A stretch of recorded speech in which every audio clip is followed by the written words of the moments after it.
자, 지난 시간에 계속 이어서 우리가 이제 오늘 이제 제목은 체제 전복의 도구와 이 성정치학 두 번째 시간입니다. 자, 우리가 이제 알아야 될 게 뭐냐면 우리가 생각하는 인류라고 하는 게 이 시간의 축적이라고 하는 게 하루아침에 된 게 아니죠. 한 개인도 하루아침에 내가 된 게 아니죠. 한 개인도 10년, 20년, 30년, 40년, 50년 쌓이면서 내가 형성이 되는 거란 말이에요.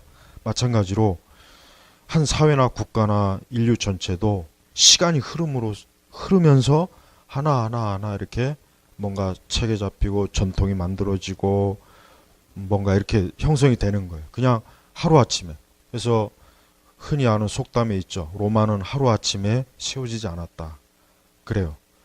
로마의 그 천년 그 제국이 지금도 이 서양의 역사는 이 로마 제국의 모든 법률이라든가 제도라든가 이런 것들이 지금도 여전히 로마의 그 문명이 정말 깊숙이 들어가 있어요. 그리스 문명도 마찬가지예요. 여러분들이 나중에 유럽이나 미국에 이런데 특히 유럽 같은데 이렇게 가 보면은 이 거리라든가 이 지명 같은 게 아직도 그 그리스 그 문화의 그 요소가 엄청나게 많습니다. 신화 요소. 그래서 서구 고전 교육 중에 왜 그렇게 기독교가 오랜 동안 있으면서도 왜 그렇게 그리스 고전을 공부했냐면 워낙 그 뿌리가 그리스 문명이 워낙 뿌리가 깊으니까 그리스 문명과 문화를 모르면 서구 문명을 반쪽을 이해 못하는 거예요. 로마 그리스 문화를. 그래서 미국이나 유럽이나 이런 데 보면은 지명, 특히 지명 같은 데 보면은 그리스 신화에서 나온 지명들이 굉장히 많이 나옵니다. 인명도 마찬가지고. 그러니까 우리는 그런 것들이 오랜 시간 동안 쌓여서 형성이 된 거예요. 또 인간의 보편적 윤리라든가 도덕이라든가 어떤 가치, 그러니까 시대를 초월해서 사람은 이래야 돼. 사람은 마땅히 이래야 돼. 예를 들면 부모를 공경해야 돼. 또 살인을 하면 안 돼. 도적질하면 안 돼. 함부라의 법전도 굉장히 오랜 동안 그 인간이 기본적으로 알아야 될 것들을 만들어 놓은 법률 조항이잖아요. 근데 이 성정치학은 우리가 흔히 얘기하는 페미니즘이나 동성애라든가 게이라든가 레즈비언이라든가 그다음에 이제 거기서 파생되는 여러 가지 즉 그들이 만들고자 하는 문화와 제도와 질서와 체계는 어때요?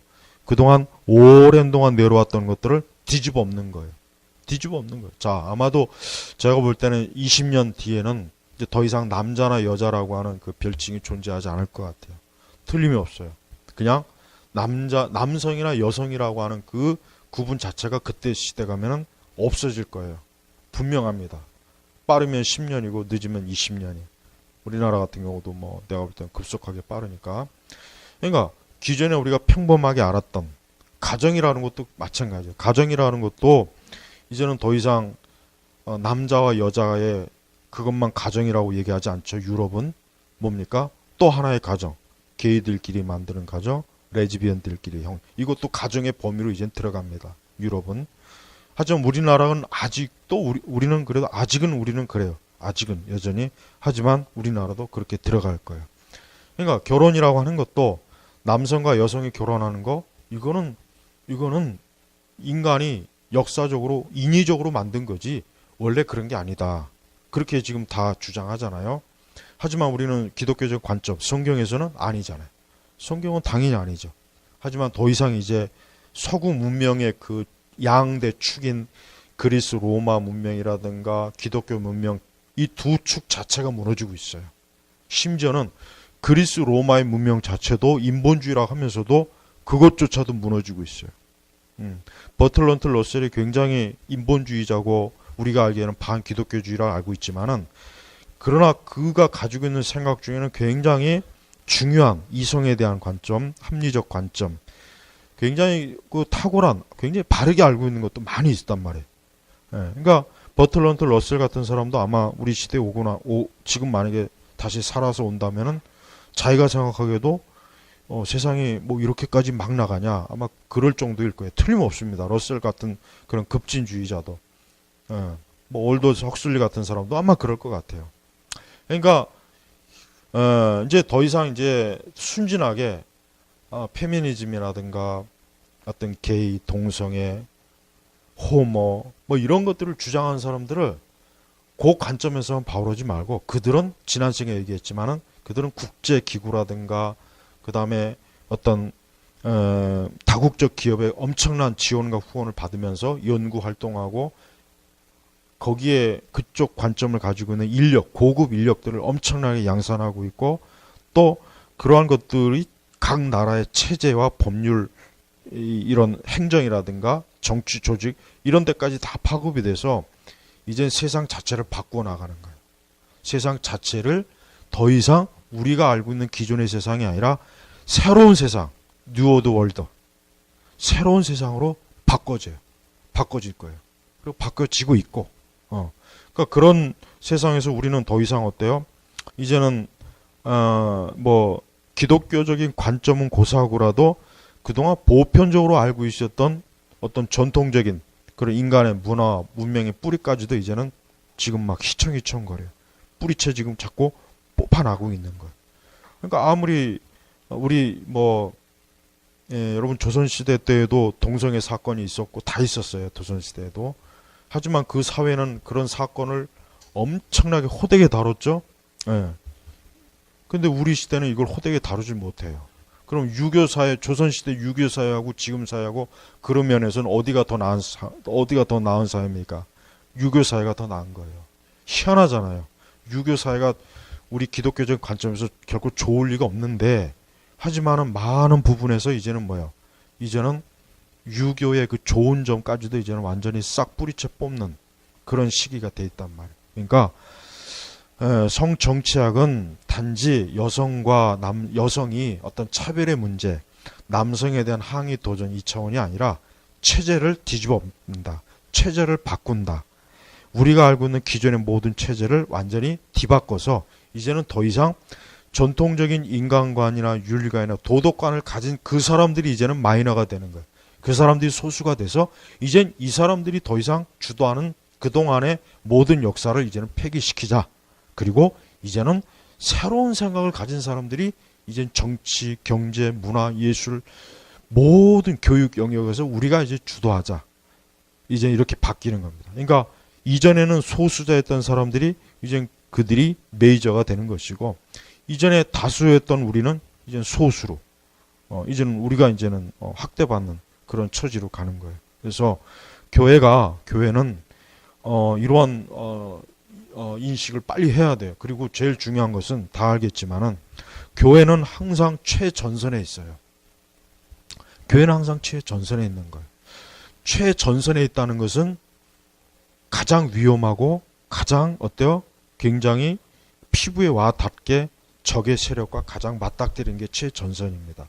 그러니까 기독교는 지금 최전선에 있기 때문에 이러한 것들과 빨리 싸워야 됩니다. 싸워야 되고 빨리 이런 것들과 더 확고하게 경계선을 지어야 되고 이런 것들에 빨리 뭔가를 대책을 세워야 되는데 교회가 만약에 그렇지 못하면 최전선에 있는 교회가 그렇지 못하면 어떻게 되겠습니까? 교회는 점령을 당하는 거예요. 점령되는 거예요. 점령이 돼버리면은 무너지는 거잖아요. 지는 거잖아요. 네. 그래서 내가 볼 때는 우리나라 교회는 이런 부분에 대해서 아직도 많이 그냥 강 건너 불구경이에요. 발 건너. 이제는 이게 이제 교회 안에서 이제 국가가 화장실을 남성과 여성과 중성의 화장실을 교회에다 지어라라고 그렇게 해야 이제 교회가 그때 가서야 이게 뭔가 아닌데 건축법에 만약에 그게 들어가게 되면은 교회 건축한 교회들이 어떻게 되겠습니까? 그거를 지키지 않으면은 건축 허가가 안 떨어지겠죠. 그럼 예배당 못 지겠죠. 그럼 어떻게 되겠습니까? 교회는 그만큼 우리가 복음사회 가는데 많이 위축이 될 거 아니에요. 요거 한 가지만 들어와도 교회는 꼼짝 못해요.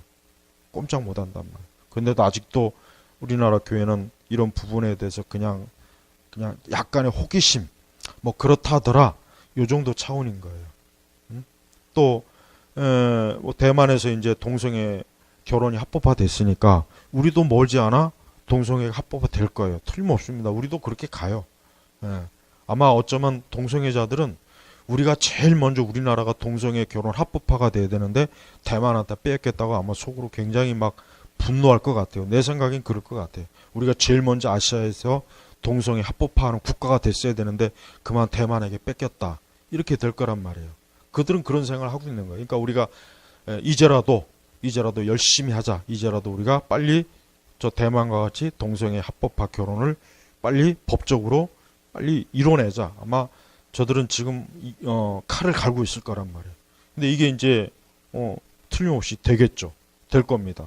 내년에 이제 만약에 내년 총선 때 지금의 그 더불어민주당이 정말 총선에서 다수를 차지하게 되면은 이제는 거칠 게 없는 거예요. 그죠?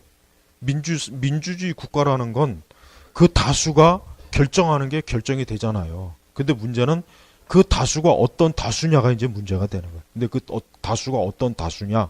쉽게 얘기하면은 이런 성정착을 지지하는 자들이 다수가 돼버리면 이제는 학교 교육이도 모든 영역에서 이러한 기존의 모든 것들을 다 뒤집어 엎는 거. 뭐 이제 부모가 자녀에게 뭐 조금만 해도 그건 학대다, 처벌이다 이렇게 지금 하겠다고 하는데 그건 뭐 더 이상 뭐 다른 말이 무슨 필요가 있겠어요. 그래서 우리는 우리 그리스도인들이 기독교이면서도 기독교의 우리의 정체성이나 가치도 중요해요. 이것도 지켜야 되는데 또 하나 중요한 게 있습니다. 인간의 보편적 문화와 문명도 존중해 줄 줄 알아야 돼요. 그래야 됩니다. 왜? 이거는 이런 것들은 기독교에 반하지 않습니다. 대부분은. 여러분 예를 들면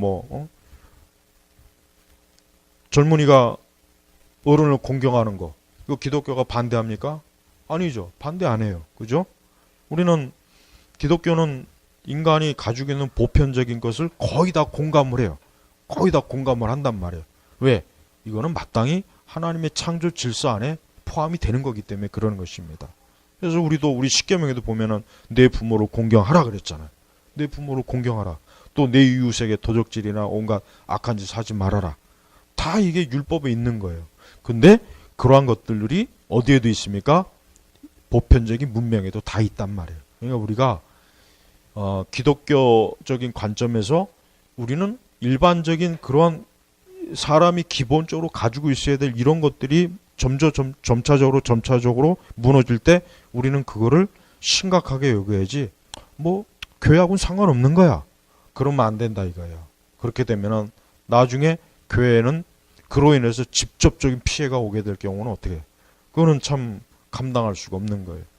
그래서 우리는 서구 사회를 보면은 그래요. 서구 사회를 보면은 저들도 단계가 있어요. 보면은 저들도 하나하나 하루아침에 저들이 뭐 동성애 합법화, 낙태 합법 하루아침에 그런 거 아니에요. 차근차근 단계를 밟아서 결국은 여기까지 온 거란 말이에요. 그러니까 여러분 1960년대까지만 해도 유럽에는 신성 모독죄가 있었어요. 하나님의 이름을 만약에 함부로 사용하면은 신성 모독의 죄로 조항이 그 헌법에 있었단 말이에요. 근데 70년대 들어와서 그게 폐지가 됐어요. 그러니까 그만큼 시대가 가면서 반기독교적인 그런 것들이 더 많이 이제는 그 사회에 영향을 뿌리쳤다는 거예요. 그러니까 우리도 그렇습니다. 우리가 지금 치열하게 동성애자들하고 아직은 그래도 대립하고 있고 아직은 이렇게 이제 서울 시내나 이런 도시에서 그 동성애자 퍼레이드 할 때 우리가 나가서 이제 반대하고 그럴 수는 있잖아요. 근데 제가 볼 때는 조금 더 시간이 지나면 이제 그런 반대 자체가 결국은 뭐냐? 사회를 혼란하게 만드는 거라고 아마 법으로 걸고 넘어질 수가 있어요. 그러니까 이제는 입도 뻥끗하지 말아라. 입 닫고 있어라. 더 이상 동성애니 뭐니 거에 대해서 항의도 하지 말아라. 이렇게까지 이제 앞으로 갈 수가 있는 거예요. 우리는 그런 그 동성애 단체들이 주도하는 세상이 어떻게 되겠습니까? 이제 그들에게 유일한 입법, 사법, 행정, 문화 체계 이런 것들이 서서히 들어오게 되면 우리 그리스도인들은 정말 어려워지는 거예요.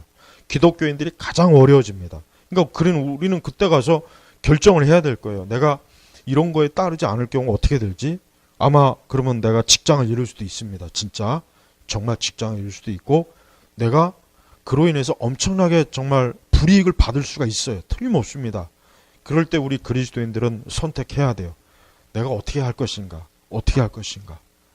우리가 빨리 이런 것들을 지금부터 서서히 준비를 해놔야지 이런 부분들에 대해서 닥치면 못합니다. 닥치면 그냥 나도 모르는 사이에 그냥 대세에 흘려. 그냥 떠밀려오는 홍수에 나도 모르게 거기 휩쓸려 간단 말이에요. 우리가 그런 홍수처럼 밀려올 때 그걸 대비하려고 하지 말고 지금 미리미리 우리는 영적으로 준비해야 되고 그리고 아직 교회가 그래도 조금이라도 힘이 있을 때 우리는 이런 부분에 대해서 반드시 어때요? 싸워야 되고 투쟁을 해야지 그냥 뭐 어떻게 되든지 되겠지 이렇게 하는 것은 이것은 제가 볼 때는 기독교로서는 그거는 합당한 것은 아니에요. 그래서 우리가 이제 이렇게 체제가 전복이 될 때 그동안 그 체제 속에서 편안하게 안주하고 있던 그 세력들은 어떻게 되겠습니까? 불편해지죠. 어려워지겠죠. 쫓겨나겠죠. 그 발판에서 뿌리채 뽑히겠죠. 그럼 힘들어지는 거예요. 살기가 힘들어지는 거예요. 그래서 우리는 이제 더 이상 편안하게 안주할 수 있는 체제가 아니라 우리의 신앙 또 우리가 가지고 있는 보편적 윤리나 도덕 여러분 그 유튜브에 보면은 게이들 방송하는 거 봤어요? 게이들 방송하는 거? 이 게이들 방송하는 거 보면은 아주 참 정말 참 뭐라 그럴까 이 게이들 보면은 참 난 그거 보면 너무 뭐라고 해야 될지 모르겠어요. 이렇게 어쨌든 뭐 성형을 하고 뭘 해서 이제 겉모습은 여잔데 목소리가 어때요? 걸걸해요. 대부분 목소리 걸걸하고 또 한 덩치하는 녀석들은 보면은 분명히 겉모습은 여잔데 목소리 걸걸하지. 근데도 거기에 보면은 엄청나게 많은 구독자가 있고 거기에 댓글들 보면은 뭐 굉장히 호황을 누리고 있어요. 그러니까 우리 한국 사회가 이제 게이들이 마음 놓고 그렇게 할 수 있는 사회가 된 거예요. 그 방송 한번 봐요. 한번 유튜브에서 유명한 게이들이 있어요. 몇몇 아주 유튜브로 날리는 게이들이 있는데 보면은 엄청나게 재밌는 얘기도 많이 하고 시간 가는 줄 모르게 재밌는 얘기를 아주 입담이 좋아 입담이. 그러니까 그거를 듣다 보면 자기도 모르는 사이에 게이나 레즈비언에 대해서 이제 그 어떤 뭐랄까 이 거부감이 싹 사라지는 거예요. 아 저들도 우리가 똑같은 사람이네. 그냥 트랜스젠더일 뿐이야. 뭐 좀 그걸 뿐이야. 이렇게 이게 인식이 바뀌어 버려요. 그러니까 그걸 목적으로 걔들이 계속 방송하는 거예요. 그러니까 그런 것들을 초등학교 아이나 중고등학교 아이들이 봤을 때 어떻게 되겠어요? 그러면 그 중에도 나도 내 성 정체성이 이제까지 내가 남자인 줄 알았는데 가만히 생각해 보니까 나는 여자였던 거야. 이제야 내 자아를 발견했어. 해서 어느 날 갑자기 그렇게 될 수도 있고 우리의 딸들이 어느 날 갑자기 그동안 나는 여자인 줄 알았는데 생각해 보니까 이제야 내 정체를 알게 돼서 난 남자였던 거야 사실은. 그렇게 될 수 있어요. 이게 절대 남 얘기가 아닙니다. 지금 걱정스러워요. 그러니까 우리는 서서히 우리 문화 저변, 우리 문화의 가장 밑바닥은 벌써 이미 체제 전복이 되었습니다. 문화 자체는 이미 체제 전복이 되었고 이게 이제 아주 우리 한국은 제도권, 흔히 얘기해서 입법이나 사법 이런 영역으로 더 아직 밀고 들어오지 못했을 뿐이지만 이것도 시간 문제일 뿐이다 이거예요. 그리고 우리 한국에서 이런 트랜스젠더들이나 이런 세력들은 페미 세력들은 분명한 목적이 있어요. 분명 뭔 목적이냐? 이제 우리가 주도하는 세상을 만들 거다. 우리가 주도하는 대한민국, 우리가 주도하는 사회, 우리가 주도하는 국가를 만들 거다. 그런 야망이 있습니다. 아주 치열하게 달려들어요. 그래서 그 페미들 카페에 들어가 보면은 정말 엄청나게 이건 정말 뭐 입이 뭐 벌어질 정도의 그들의 그 생각이나 그들의 주장들을 보면은 섬뜩할 정도로 이제는 힘들어져요. 근데 교회는 내가 볼 땐 아직 여기까지는 모르는 것 같아요. 그래서 나는 차라리 이럴 바에는 개의를 한 명 초대해가지고 강연을 한번 듣게 한다든지 걸걸한 목소리로 한번 강연을 들어야 한번 정신을 차릴래나. 그리고 이제 앞으로는 지금도 있지만은 이제 동성애자를 위한 교회가 본격적으로 교단마다 이제는 허가가 될 겁니다. 총에서 가게 될 거예요. 그래서 동성애 목사와 동성애 장로, 동성애 이제는 자들만 이제 나오는 그런 교회들이 이제는 버젓이 세워질 거예요. 지금도 그런 교회는 있긴 있어요. 하지만 아직 그것이 그렇게 막 이렇게 대중적이진 않아요. 하지만 이제 곧 있으면 그렇게 될 겁니다.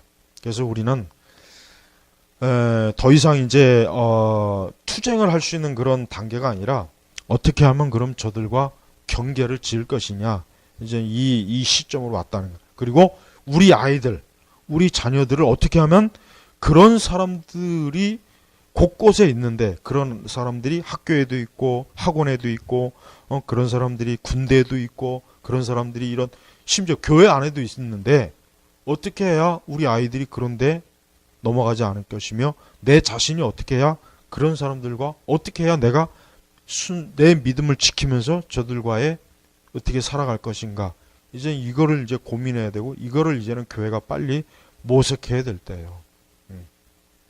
그래서 이제는 뭐 가족, 부모, 자녀 이 모든 게 다 해체되고, 자녀도 국가가 관리하고 양육하고 통제하겠다 그럴 것이고, 부모 지위도 박탈이 될 것이고, 그 다음에 이제 모든 교육에는 그동안 이제 이 성정치학을 추구하는 이러한 부류들이 목적으로 했던 것들이 이제 다 도입이 되어서 이제는 체제 자체가 완전히 바뀌는 그런 가운데 우리가 이제 지금 들어가 있다고 하는 거, 이제 그런 가운데 우리가 지금 더 깊숙이 들어와 있다는 것을 여러분들이 꼭 아시고, 이것은 우리 문제예요. 내 문제가 돼버려요. 특히 우리 자녀들, 우리 지금 아이들이 앞으로 더 커갈 때 그 사회와 세상은 지금하고 너무 틀려집니다. 여러분 요즘은 봐요. 1, 2년 사이가 벌써 너무 틀려요. 3, 4년 사이는 벌써 이미 고대 국가가 돼버려요.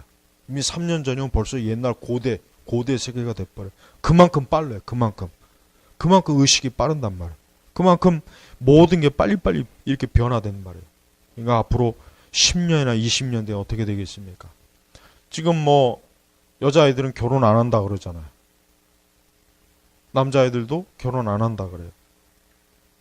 앞으로는 가정이란 자체가 아마 없어질 것 같아요. 그리고 이제 자녀도 아마 국가가 생산할 겁니다. 어떤 시기가 오면. 그 올도스 헉슬리의 그 멋진 신세계라는 책을 보면은 거기에 다 나와 있어요. 거기에 이제 앞으로 물론 그 책이 다 맞지는 않지만 앞으로 이제 이 세계가 어떤 식으로 이제 될 거에 대한 그 대략적인 상상이 동원된 게 거기에 많이 나와 있습니다. 거기에 기본 체제가 거기에 나와 있어요. 그러니까 여러분들이 한번 그 책을 읽어보시면은 아마 더 많이 이제 앞으로 이해가 될 거예요. 그래서 체제 정복이 서서히 되고 있고 앞으로도 더 급속하게 될 거 있고, 그리고 교회와 우리 그리스도인들은 그 체제 전복이 되는 세계에서 어떻게 할 것인가라는 거를 빨리빨리 우리 개인적으로도 그렇고 교회적으로도 그렇고 우리 교단이나 이런 데서 빨리빨리 이거를 대응을 해야 되는데, 안타깝지만 이런 걸 대응하기에는 한국교회가 이제 너무 많이 쇠퇴했습니다. 대응할 힘이 자꾸 빠져요. 어려워져요. 그냥 자포자기가 돼버려요. 물론 그런 부분에 대해서 한쪽에서는 여전히 물론 이런 것들을 자꾸 하긴 해요. 하긴 하지만 이미 우리가 살고 있는 이 세팅 자체가 저들이 유리한 쪽으로 되어 있기 때문에 우리가 어려워지고 있는 거예요. 그러니까 여러분, 내가 지난 시간에 얘기했지만은 교회가 서서히 순수한 신앙의 길을 가려면 알게 모르게 지하교회 형태로 가야 될 그런 세계가 점점 옵니다.